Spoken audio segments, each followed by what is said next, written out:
Bonjour, elle s'appelait Alma, comme sa tante, la femme de Gustav Mahler.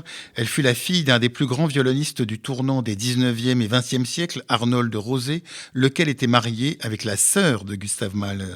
Arnold Rosé fut l'âme du quatuor qui portait son nom et créa notamment des œuvres d'Arnold Schoenberg. Il fut également le violon solo de l'Orchestre philharmonique de Vienne, poste prestigieux entre tous avant d'en être chassé par les nazis.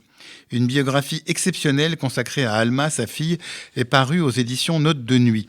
Il s'agit de la traduction française d'un livre paru il y a une vingtaine d'années, Alma Rosé, de Vienne à Auschwitz. L'auteur, le Canadien Richard Newman, ami du frère d'Alma Rosé, avait entamé à la fin des années 70 la rédaction de cette biographie, une enquête de plus de 20 ans qui l'a conduit à retrouver une centaine de témoins à travers le monde pour retracer en détail le parcours de la jeune violoniste viennoise. Le livre est consacré à l'itinéraire d'Alma avant la guerre, partagée qu'elle était entre l'ombre écrasante de son génial père et sa propre carrière. Mais il est bien sûr également consacré aux années de guerre, car Alma, excellente violoniste, est surtout connue pour avoir dirigé l'orchestre de femmes d'Auschwitz durant quelques mois jusqu'à sa mort en 1944. Une des membres de l'orchestre, interrogée en 1996 par l'auteur du livre, lui dit: le plus beau compliment qu'Alma put faire à l'orchestre était d'estimer que son père, Arnold Rosé, eût apprécié de les entendre jouer.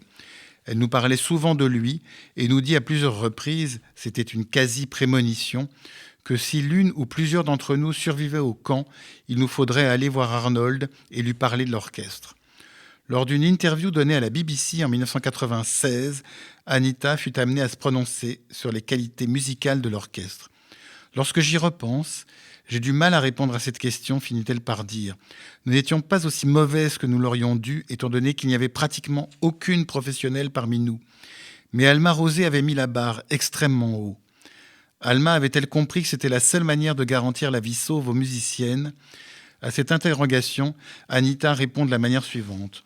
Je ne crois pas qu'elle ait été poussée par la peur des SS, celle d'être gazée si nous ne jouions pas assez bien pour eux. Je ne crois pas. C'était plutôt une évasion dans la perfection. Dans le contexte, cela semble complètement absurde.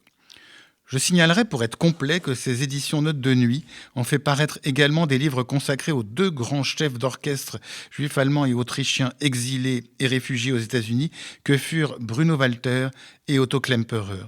Deux autres lectures indispensables. Quant à moi, je vous souhaite une passionnante lecture de ce livre à majeur et une bonne journée sur RCJ.